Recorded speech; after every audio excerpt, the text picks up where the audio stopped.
Coming up on Cannabis Coast to Coast News with Alaina Pinto this week.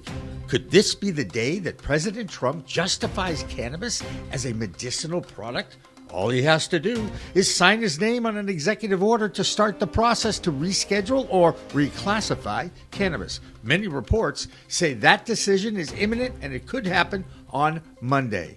Plus, High Times is reporting that American professional basketball player Jared Shaw will avoid punishment by death from the Indonesian government. Instead, he's sentenced to just 22 months for accepting a case of THC-infused gummies he uses to treat his pain from Crohn's disease in the mail. Reports are he could be released to the U.S. in 2027, if not sooner. And 9 years after voters approved social consumption lounges for adult use of cannabis in Massachusetts, the Cannabis Control Commission finally announces regulations for licenses. Curtis Emery has that story. In New York, that Office of Cannabis Management is looking for another new executive director as Governor Kathy Hochul asked for the resignation of their interim director, Felicia Reed. All that and more on Cannabis Coast to Coast News with Alaina Pinto next.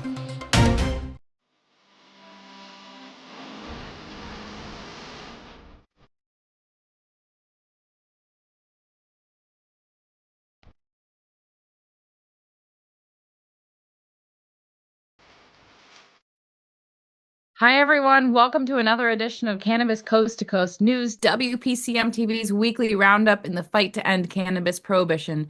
I'm Alaina Pinto. It's Monday, December 15th, but this could be the day that President Trump could sign an executive order to move cannabis off Schedule 1 of the Controlled Substances Act. This does not legalize it or even make it official, but it means that after almost 100 years of prohibition, the President of the United States recognizes the medicinal qualities of this plant and wants his Department of Justice and DEA to work towards regulations that will control the substance at the federal level. In 1970, then President Richard Nixon signed the Controlled Substances Act into law, and it started the war on drugs. And now medical research has learned so much about the various drugs on that controlled schedule 55 years later. And many think this should be rewritten to reflect on the knowledge we know now. Doctors wrote prescriptions for opioids that killed far too many people, while cannabis was aligned with heroin that has no medical applications, while thousands of people use cannabis for medicinal purposes. If and when this announcement is released, we will have a special report. But since it's been a week, months, or even years to have any movement on federal cannabis reform, this is a big deal for the industry. We start our coverage with Andrew Behringer. I'm Andrew Behringer with the Washington, D.C. report for Cannabis Coast to Coast News, and pardon my voice. President Donald Trump is expected to take executive action that could fundamentally change federal cannabis policy in the United States. Since 1970, cannabis has been classified as a Schedule I controlled substance, the same category as heroin and LSD, meaning the federal government considers it to have, pardon the pun, high potential for abuse and no accepted medical use. Now, after a pivotal December 10th meeting last week at the White House, Trump now plans to direct his administration to reclassify cannabis as a Schedule III, acknowledging its medical benefits while maintaining some federal oversight. Now, however, the president cannot make this change by himself. Under federal law, Attorney General Pamela Bondi holds the authority to reschedule controlled substances, though this power is traditionally delegated to the DEA. Now, the rescheduling would also open doors for the FDA approval of more cannabinoid-based medicines and further legitimize the industry in states where cannabis is already legal. But it's critical to understand what rescheduling would not do. It would not legalize cannabis federally, would not decriminalize possession, would not solve banking access problems for the industry, and would not resolve conflicts between state and federal law in the 24 states where adult use is already legal. Now, the path forward faces many obstacles. House Speaker Mike Johnson has already voiced opposition, arguing studies don't support the move.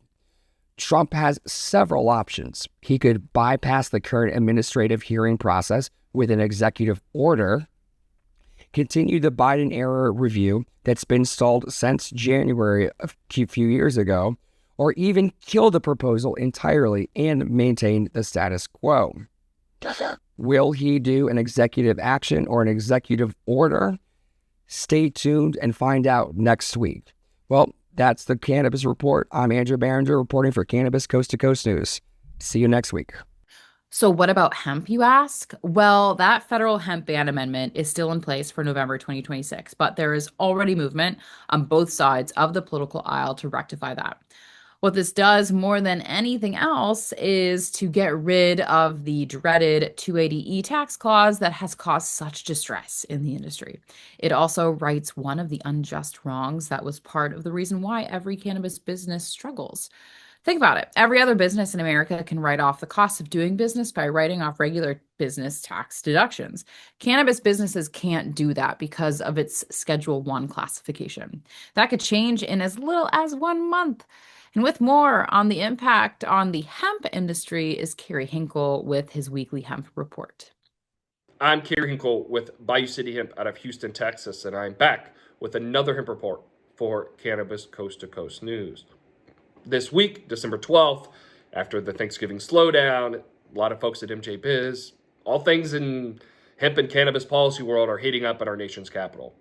Now, I'm sure other folks on this program will talk all about rescheduling and the implications that has on large MSO operators and those stock prices that are going through the roof today.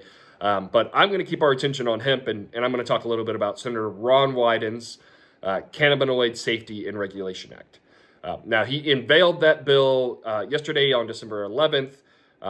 It would set up a 5 milligram per serving, 50 milligram per package of THC limit at the federal level. Beverages would be allowed to have 10 milligrams in a can. It would still keep intact states' rights.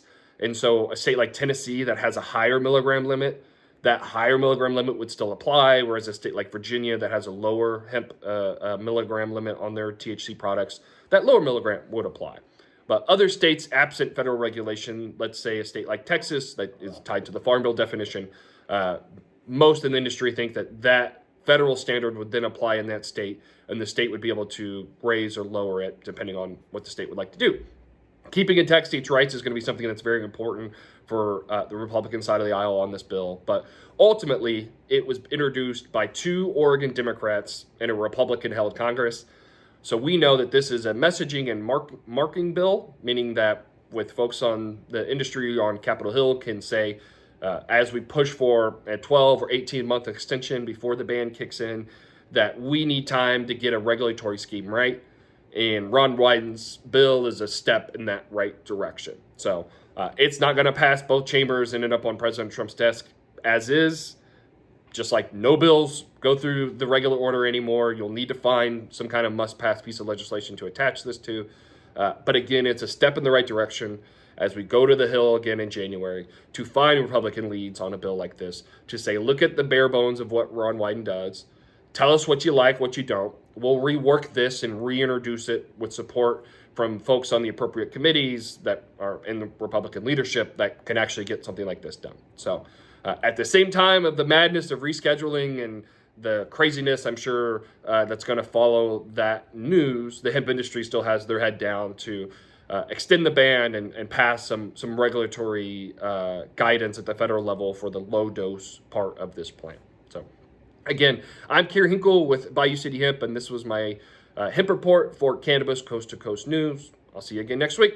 Next up, a relatively happy ending for an American basketball player playing in Indonesia. His name is Jared Shaw. You might remember that 7 months ago, the 35-year-old from Texas was busted for a delivery of THC gummies from Thailand. Shaw suffers from Crohn's disease and has been an outspoken proponent of its effects on his painful condition.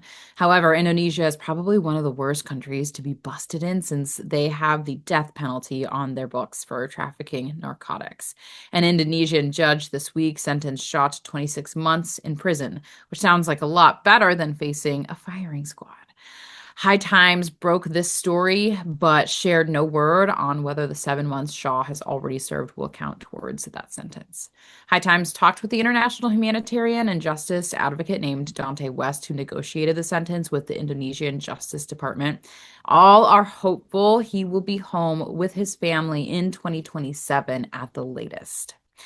Now we move on to our state reports, and there was some good news from the state of Massachusetts, where the Cannabis Control Commission announced their rules about social consumption lounges, something that was part of the original ballot question in 2016.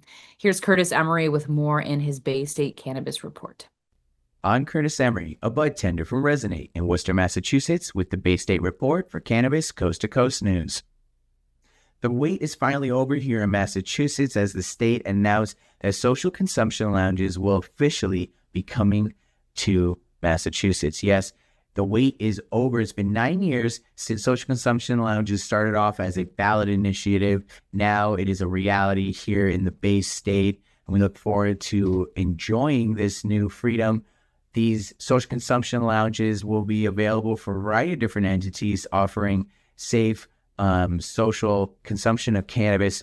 The emphasis here will be on community socializing, but it will also maintain strict safety guidelines and a variety of safeguards in place to make sure that it goes off without a hitch. Excited to see where this leads us as a state. We were the first state on the East Coast to open a dispensary. Now we'll be the first state on the East Coast to have a social consumption lounge. You can't be more proud of that. Also in the news, the CCC is reaffirming their commitment to cracking down on bad actors in the cannabis space. This week, they went into great detail about a secret shopper program, which they hope to recommit to and make sure is in full force going forward next year. The goal of this task force would be to address a couple of concerns, one being THC inflation in the state and another being high counts of mold and mildew in products and incorrect or illegal reporting from independent testing labs here in Massachusetts. I've been Curtis Emery with the Bay State Report, Cannabis Coast to Coast News. More good news from the cannabis industry as another state opens its first medical dispensary. That state is Kentucky. Their governor, Andy Beshear, has been spearheading the movement to get their medical program launched. And now the store called The Post in Ohio County opened its doors this past weekend. That store was selling the first batch of licensed legal cannabis grown by the first licensed cultivator farm, Tucky. If you are watching this from Kentucky and have your medical card, you better get there early. The Post is limited to only one legal licensed farm right now, and inventory is scarce. Well, now let's check in with Karen Black in Arizona. I'm Karen Black from Greenfinger Consulting with the Arizona Cannabis Report for Cannabis Coast to Coast News. Arizona's cannabis market continues to cool off, even as it keeps pouring money into state coffers. New data shows November sales came in at about $86 to $87 million, continuing a double-digit year-over-year decline and extending a trend of price compression and softer demand across most product categories. At the same time, the Department of Revenue reports cannabis taxes have already topped roughly $255 million this year on more than $1 billion in combined medical and adult use sales, with November alone bringing in around $22 million in tax revenue, despite the slowdown. Against that backdrop, child safety advocates are putting new pressure on Arizona lawmakers to crack down on how THC products reach kids. Even with the federal ban coming for most intoxicating hemp products, these groups want a state law that tightens packaging, marketing, and potency rules for edibles and vapes and closes loopholes that let teens buy THC at smoke shops and convenience stores. Speaking of safety, law enforcement in Arizona's rural counties are still seeing big illegal drug trafficking cases. In Gila County, the sheriff's office reported a significant drug seizure near Payson, part of an ongoing push against highway and small-town trafficking corridors in Rim Country. And statewide, the Department of Public Safety says troopers seized more than 400 pounds of methamphetamine in a single day during early December traffic stops, underscoring just how much product is still moving through Arizona's roads despite repeated high-profile busts. And there is some good news to close out this week's report. In Phoenix, the Modern Elder Collective Wellness Expo gave Arizona seniors a safe, science-based introduction to cannabis, with doctors and educators walking folks through how THC and CBD work, how to read labels, and how to shop dispensaries with confidence. And in the East Valley, Ponderosa Dispensary opened a new location in Tempe Mesa, rounding out its footprints across the major metros and making it a little easier for consumers in that corridor to find a neighborhood shop. That's all for this week's Arizona Report. I'm Karen Black from Greenfinger Consulting reporting for Cannabis Coast to Coast News. In the past week, New York Governor Kathy Hochul asked for the resignation of the head of Office of Cannabis Management, Felicia Reed. There was another executive change at the OCM when Deputy Counsel James Rogers was fired. He had been involved in an investigation with a company called Omnium on compliance violations. That trial was supposed to start this week and has been dismissed. Instead, OCM leaders is changing again. Chief Administration Officer Susan Filburn will take over the duties of the executive director. Governor Hochul issued this statement of explanation. Quote, "Too often, the Office of Cannabis Management, has stood in the way of the market realizing its potential, including most recently in the case of a pending compliance action that it has had to withdraw," unquote. No such issues in Virginia, at least not for now, but there will be some changes in that state. Here's Joe Parsons in the Cavalier Commonwealth. I'm Joe Parsons with the Virginia Cannabis Connection from Higher Education's Coffee Talk, sponsored by 97.5 through WV, and reporting for Cannabis Coast to Coast News. The final meeting of the Joint Commission to oversee the transition of the Commonwealth to a retail market was held in Richmond, and it was the last meeting before the final draft of the 2026 Adult Use Cannabis Bill goes before the House and Senate. The meeting was led by Representative Paul Kryzak, and this meeting focused on all the changes made to this year's cannabis bill, and it allowed for industry leaders and the general public to weigh in on some of the latest changes. So we have, over the past few months, our commission has worked very diligently to review existing law and develop a bill that will not only establish a much-needed adult use retail market here in Virginia, but also reflect what Virginians want it to be. And we've listened to you. And today, we are not actually unveiling the actual bill because there's still a lot of tweaking going on, and you're going to hear that we aren't all 100% on the same page here. We've got some things that we still need to work on, and we're going to continue to do so. And at the end of this meeting, you're going to have an opportunity to also weigh in as we've had at every single one of our meetings.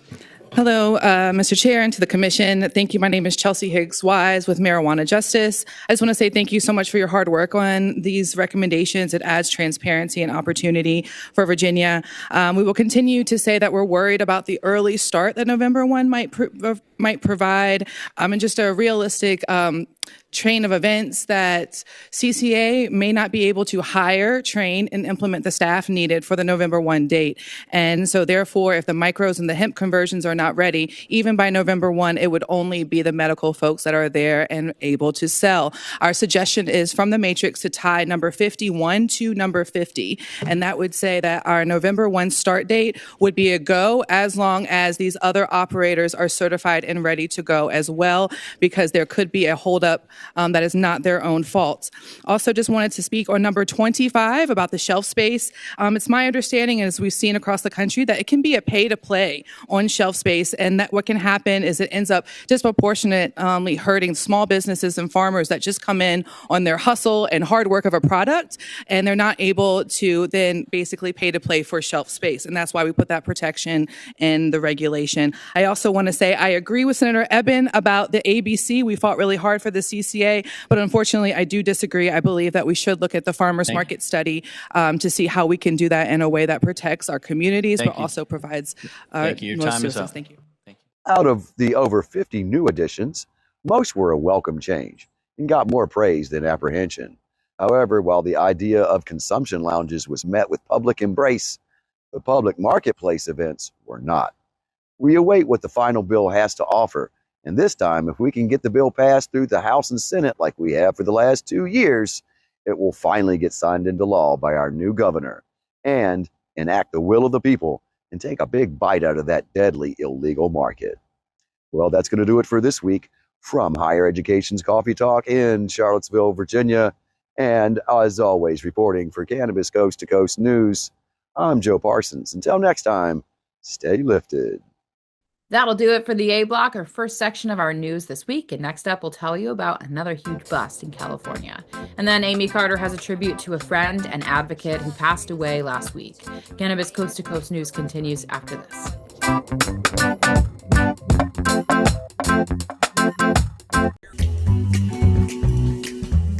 Your cannabis business could be overpaying by hundreds of thousands of dollars in federal income taxes because of one simple assumption that you're making about your accountant. A dispensary owner in Colorado called me frustrated as hell. He'd been working with the same accountant for 3 years. His accountant said, "What's 471C?" Here's what the ignorance of that accountant was costing this business owner. $180,000 every single year for 3 years. 471C has been around since 2017. We're talking about an 8-year-old tax provision that many cannabis CPAs don't fully understand. 471C is one of the most complex and highly debated tax strategies in the cannabis industry. If you want to make sure you're not leaving any money on the table, I'm offering free 471C reviews this month. Link in the description.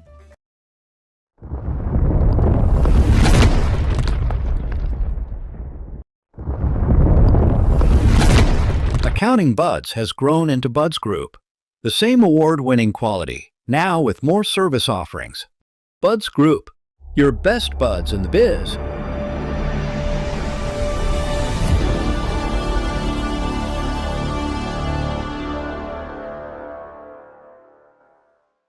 Looking for PR that over-delivers on expectations? At Maverick Public Relations, they pair big agency experience with personalized attention. From launching award-winning brands to securing top-tier media hits, their data-driven communications team helps visionary leaders and entrepreneurs rise above the media noise. Maverick PR is responsive, collaborative, and relentless about results and ROI. Visit themaverickpr.com and make headlines together. If you want to make history, if you want to be part of history, if you want to say you helped legalize marijuana in America, now is the time to join us.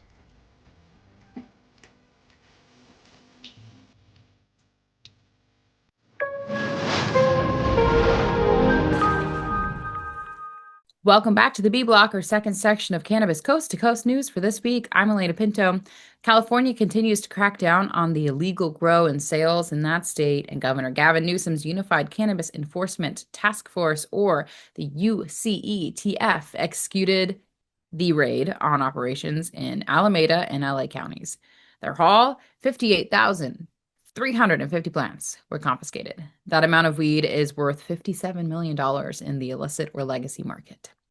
Now let's check with Amie Carter in Michigan, where that state is preparing for a 24% increase in wholesale taxes that will kick in on January 1st. On top of that, one of that state's longest advocates lost her battle with cancer, and Amie has a special tribute to her friend, Susan Fisher. I'm Amie Carter with Michigan Weedsters for this week's Michigan Report for Cannabis Coast to Coast News. A special recognition goes to Michigan Cannapros for hosting the successful Michigan State Takeover at MJ BizCon in Las Vegas, Nevada. As the event connected cannabis leaders from across the state, longtime advocate Daryl Starvos, co-owner of Michigan's first dispensary, shared his perspective on the industry's future, notably voicing concern over the newly proposed 24% wholesale tax and its potential negative impact on both businesses and consumers.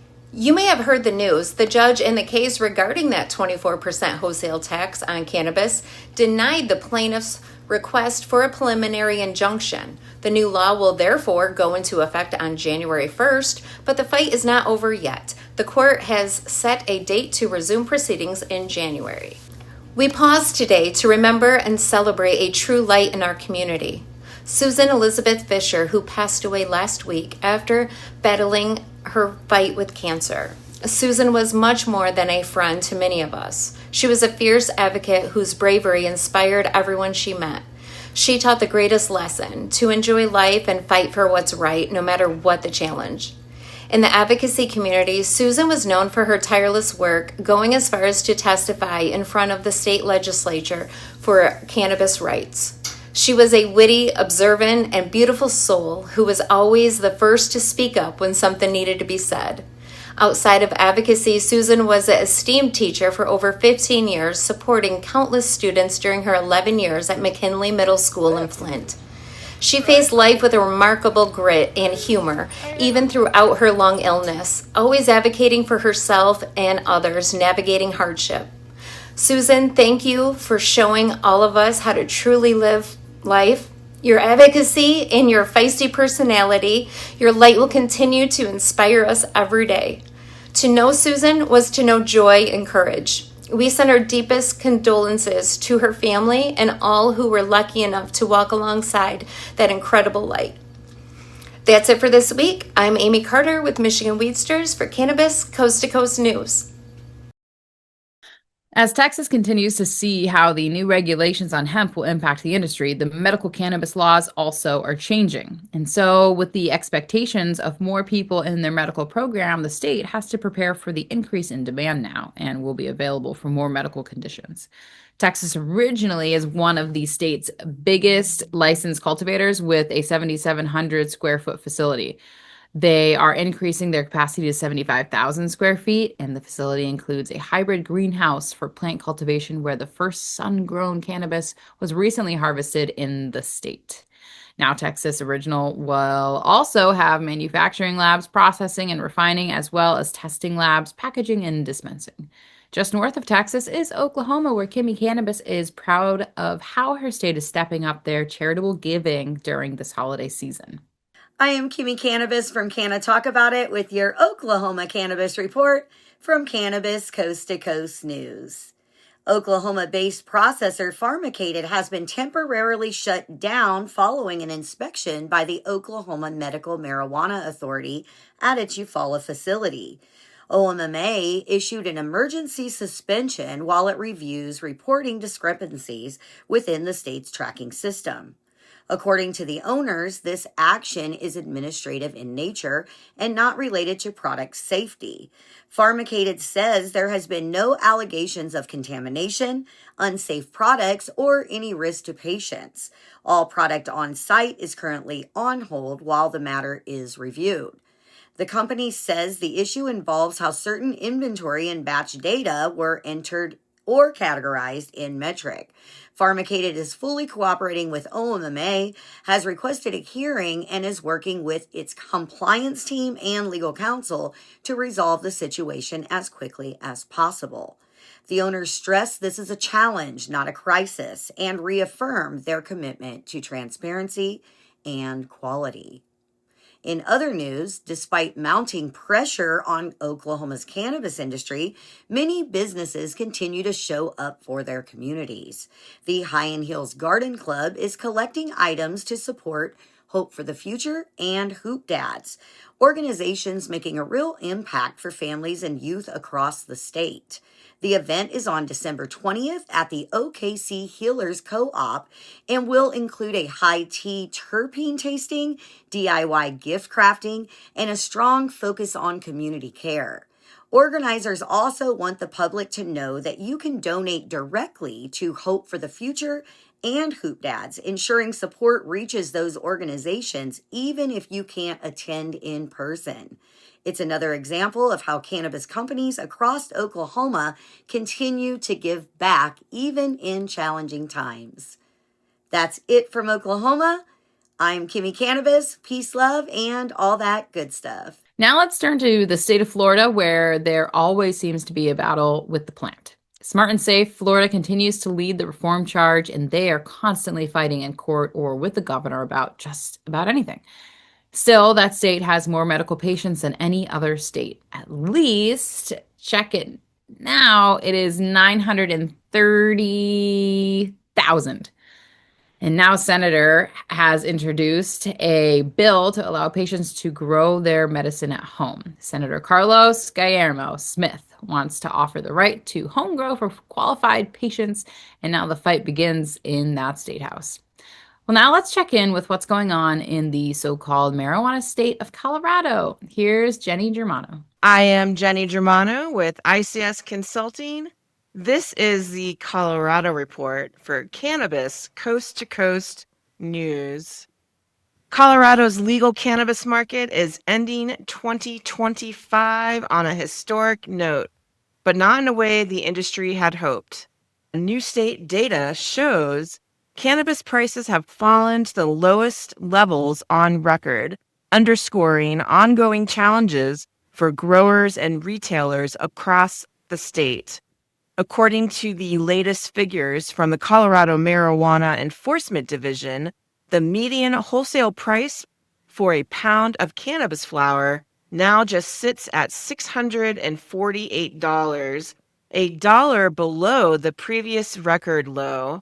That marks yet another drop for a long trend of declining prices that have weighed heavily on producers and dispensaries alike. While Colorado once saw booming sales and robust pricing, with wholesale flower topping more than $1,700 per pound back in 2021, the market has steadily contracted. Growers have closed their doors in significant numbers, with licensed cultivation operations down sharply over the past several years.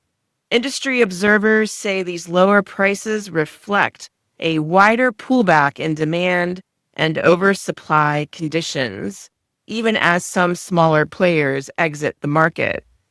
With margins tightening, cannabis businesses have struggled to stay profitable, and several well-known brands and dispensaries have either shut down or sold off their assets. At the same time, new stores continue to open in some communities, particularly in the areas recently embraced recreational sales. But many in the industry, these openings have not been enough to offset the broader declines in sales value and wholesale revenue. Business analysts are watching closely to see whether continued price drops may push more growers out of the market and how federal policy changes could impact Colorado's cannabis economy going into 2026. That's the latest on Colorado's cannabis pricing landscape, a market in flux as the year comes to a close. I am Jenny Germano with ICS Consulting, reporting for Cannabis Coast to Coast News. This is Debi Facey with the Canadian Coast to Coast Cannabis News Report. So we have in Canada this week is Alberta has now uplifted some of their regulations when it comes to promoting and branding and sponsorships and just in the whole realm of advertising. This is something that's going to be great for the cannabis industry in Alberta due to the fact that now in Ontario, we are also kind of in the midsection of that. So it's only going to be now on par with us. Next one we have is JC Green, which is a company that produces the brand Johnny, has recalled pretty much their whole line off the market due to a fire that happened in 2024. This isn't something that a customer had actually made a complaint about due to a foul product, but this is something that they had realized and they wanted to take into account for themselves, which is absolutely amazing. Next one we have is Ontario is introducing a pilot project, which is going to assist in ensuring that young adults are not obtaining alcohol or cannabis. This is something where they are going to be implementing a $100,000 fine to any company or store that is doing this. But this is also going to be something where they're going to be hopefully finding a way to not only regulate, but also ensure that there are no slips within the cracks, or I should say slips within the pipes, for them to be able to be seeping through and not necessarily having a foundation which is going to be safe. So for Canada, this is Debi Facey with the Canadian Coast to Coast Cannabis Report. Peace. In Ohio, the SB 56 bill that had been debated, changed, and feared has passed, and it is on its way to Governor Mike DeWine's desk. Once again, no matter the result from another ballot initiative dictating the change in laws in states has been rolled back by the legislature, and now it will be a crime to bring out of state legal cannabis into Ohio. Here's Christina Brisson with more from the Buckeye State. I'm Christina Brisson with Over the Top Renovations with your weekly Ohio Cannabis Report with Cannabis Coast to Coast News. So first, let's start with some milder things. The Ohio billboard ban that came through, which was passed by the Ohio Division of Cannabis Control. So this is to prohibit certain advertising that things geared toward children. This has a lot to do with, you remember years back, this whole thing with the cigarette ban, while we got rid of Camel Joe and all those various other things. So it's being challenged because the First Amendment is supposed to protect truthful advertising, not false advertising. So they're saying there's some allowed right that should be in that situation for advertising to make a definition of that. But now let's go to the bigger point. SB 56 got voted on and it passed. And that means a lot of bad things for a lot of people, as well as maybe some good things depending on your perspective. So the intoxicating hemp situation. There are many business owners like Ahmed Khalil, who owns Hippie Hut, and there's several locations here in Ohio, who says it's going to cost him a lot of business and expects that to ripple to about 50,000 different families as far as the effect it's going to have on the economy. And a lot of people are upset that they went from intoxicating hemp regulation to intoxicating hemp ban. People more wanted to see like a regulation on age, testing, your packaging requirements, but now it's going to shut a lot of businesses down, which is a huge percentage of some of these little shops that are around the corners. So we're going to see a lot of effect on that. Now let's extra comply that with the fact that now we're going to have a whole new situation where while we've legalized cannabis, we've now recriminalized it. So now if you have any of your cannabis in a package that didn't really come in, you have it in a Ziploc, etc., now you can be in trouble. If you transport it across state lines and buy it in Michigan, you're now in trouble. You're supposed to carry it in your trunk or you're now in trouble. So it's kind of messed up how we legalized it, now we've recriminalized it, and pretty much just said it's only okay if the states get their money, which has been tied up for a lot of things. Now, DeWine has to sign off on this, but it's fully expected he's going to. So I think a lot of us have to reach out to our state representatives. There's not much being done right now, but we've got to put our voice out. We have to do something, say something. We have to be heard. So that is your weekly Ohio Cannabis Report, and I'm Christina Brisson with Over the Top Renovations with Cannabis Coast to Coast News. With rescheduling soon to be resurrected thanks to the imminent executive directive by President Trump, Nevada Congresswoman Dina Titus is in a position of power. Dina Tasaka explains how her congresswoman is ready to impact real change beyond just changing the plant's classification. When it comes to Nevada, we always check in with Dina Tasaka. I'm Dina Tasaka with 420 Technologies and Iconic Representation, and this is the Nevada and Tribal Nations Report for Cannabis Coast to Coast News. U.S. Representative, 1st Congressional District of Nevada, Dina Titus, was appointed as the co-chair of the bipartisan Congressional Cannabis Caucus in January 2025. Recently, she appeared in a 4-minute video to her constituents to outline her platform that include for cannabis businesses to secure tax breaks, support the Safe Banking Act and traditional banking services, allow for veterans to access cannabis for treatment through the VA, and for universities and researchers to be protected as they study various cannabis elements without risk. Ms. Titus is also the original co-sponsor of the bipartisan States 2.0 Act, advocating to protect state and tribal cannabis laws from federal interference and modernize federal marijuana policy. Here's Dina Titus. Hello, I'm Dina Titus, and I represent the 1st Congressional District of Nevada. Thank you to the Las Vegas Medical Marijuana Association and your president, John Lobb, for organizing this important meeting and for working with me over many years. I wish I could be there in person, but it's an honor to speak to you all virtually to discuss my work as the Democratic co-chair of the Cannabis Caucus. Although I may be fairly new as co-chair of the caucus, I have long been on the front lines of the fight to legalize cannabis and to reduce the harms that the criminalization of marijuana has brought to so many. As part of my efforts in Congress, I recently introduced the Evidence-Based Drug Policy Act. That act would remove outdated restrictions on the Office of National Drug Control Policy.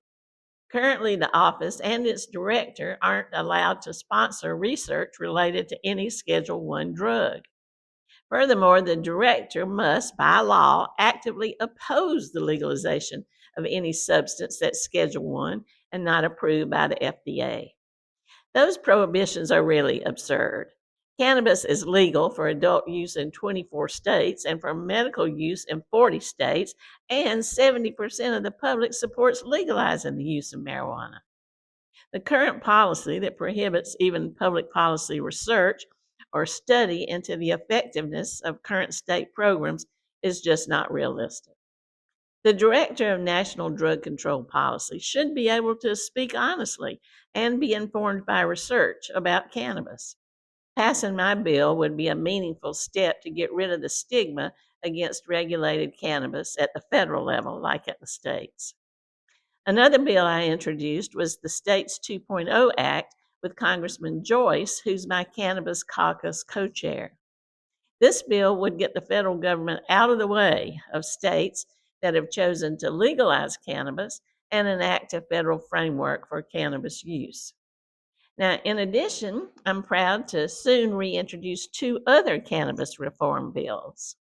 One is the Safe Banking Act, which would allow state legal cannabis businesses access to traditional financial services. And it would provide safe harbor protections to financial institutions, lenders, insurers, and others who serve the industry, ensuring that they're not penalized for offering services to cannabis businesses like now. The other is called the Higher Education Marijuana Research Act, which would eliminate obstacles to the academic research of cannabis. It would protect universities and researchers who study it, and it would thus promote the responsible study of marijuana. While progress has seemingly stalled at the executive branch, comprehensive change will have to come from Congress. We need to, as I say, puff, puff past the bills to legalize cannabis, remove criminal penalties for cannabis use, bring the federal government into the 21st century, and ensure that cannabis consumers, employees, and researchers are all protected. Now, the president can act without Congress by using his constitutional authority to pardon individuals and commute sentences, for people who have been negatively impacted by the war on drugs. I urge the president to continue the rescheduling process also. At the minimum, he could do that like he promised during the campaign in Florida. Rescheduling is an important step that will enable marijuana businesses to take advantage of normal business tax deductions, and it will alleviate disproportionate tax burdens inflicting the industry. They'll be just like any other small business. So I want to thank you again, the Las Vegas Medical Marijuana Association, for the important work that you do educating and advocating. So know that I'll continue fighting until cannabis is legalized, till no one's in prison for cannabis use, and the federal government ends its much outdated policy that slows research, harms individuals, and hurts legal businesses. I look forward to continuing to work together to promote cannabis reform. And as always, don't hesitate to reach out if I or my staff can be of any assistance. Stop by and see us in Washington or here in Las Vegas. Thank you so much. Former Navajo Nation political candidate and businessman pleaded guilty in federal court to multiple felonies tied to a massive illegal marijuana and hemp operation on and near Navajo Nation land. Prosecutors say he ran dozens of illegal farms across hundreds of acres growing marijuana despite tribal laws prohibiting both commercial marijuana and hemp. According to the U.S. Department of Justice, Benally pleaded guilty to 15 federal charges, including drug trafficking conspiracy, manufacturing and intent to distribute large quantities of cannabis, environmental crimes involving illegal pollution of the San Juan River, firearms offenses, employing undocumented workers, and smuggling illegal pesticides. The Arizona Republic reports his sentencing is set for December 23rd, 2025, where he faces a mandatory minimum of 15 years in prison, up to life, plus possible fines and supervised release. That's it for the Nevada highlights and tribal nations. I'm Dina Tasaka with 420 Technologies and Iconic Representation for Cannabis Coast to Coast News. So with all this talk about rescheduling the stock market, which loves rumor and scuttlebutt, watched cannabis stocks go up with the media reports of President Trump's executive decision to back the rescheduling of cannabis. Here's Doug Miller, who is always high on Wall Street. I'm Doug Miller from High on Wall Street with this week's Cannabis Stock Report for Cannabis Coast to Coast News.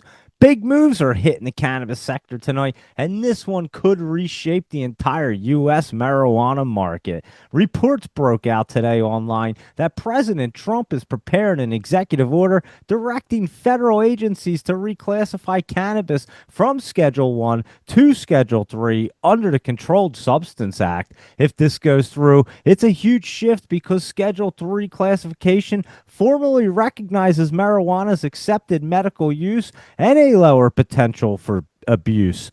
But even bigger than that, it would unlock tax relief the industry has been begging for. Right now, cannabis industries can't deduct ordinary business expenses because of federal tax code section 280E. That single rule has crushed profitability for years. A move to Schedule 3 would eliminate 280E entirely, instantly improving margins, cash flow, and valuations across the board. The sector exploded in the after-hours trading. MSOS, Tilray, Canopy Growth, and others surged. MSOS went up 39% from $3.76 to $5.26 in the after-hours and expected to run more if Trump announces this news. And that's this week's Cannabis Stock Report. Reporting for Cannabis Coast to Coast News, I'm Doug Miller. And finally tonight, a strange story out of South Carolina. If you ever wondered how contraband gets into the hands of prisoners who are locked up behind bars, the story might shock you.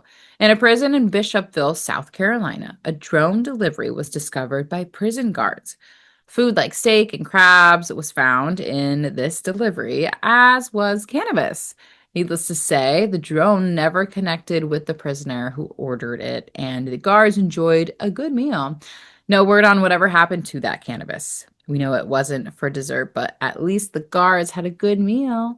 That will do it for this week's Cannabis Coast to Coast News. I'm Alaina Pinto. Remember, it's a whole new world of weed out there. Educate yourself and consume responsibly. We will see you next week.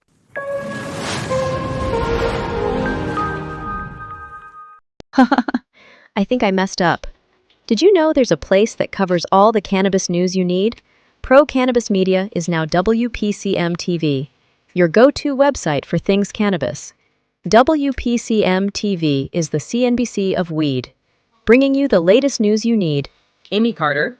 This week, she reports from inside the State House in Lansing. I'm Amie Carter from Michigan Weedsters with this week's Michigan Report for Cannabis Coast to Coast News. And talk shows about all things cannabis.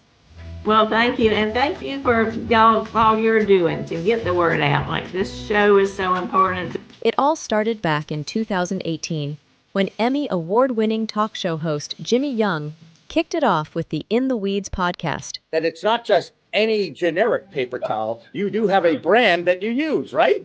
Yeah, we live or die by the bounty. I mean... The quicker picker-upper! I love that! His mission? Building an army of multimedia journalists and podcast hosts who are documenting the fight to end cannabis prohibition in this country and around the world. Fast forward to today, and we've got the nation's only weekly cannabis coast-to-coast news program with Alaina Pinto. Hi, everyone. Welcome to this week's Cannabis Coast to Coast News, WPCM TV's weekly production of the fight to end cannabis prohibition in this country and around the world. I'm Alaina Pinto. Delivering the nation's only TV news-style program.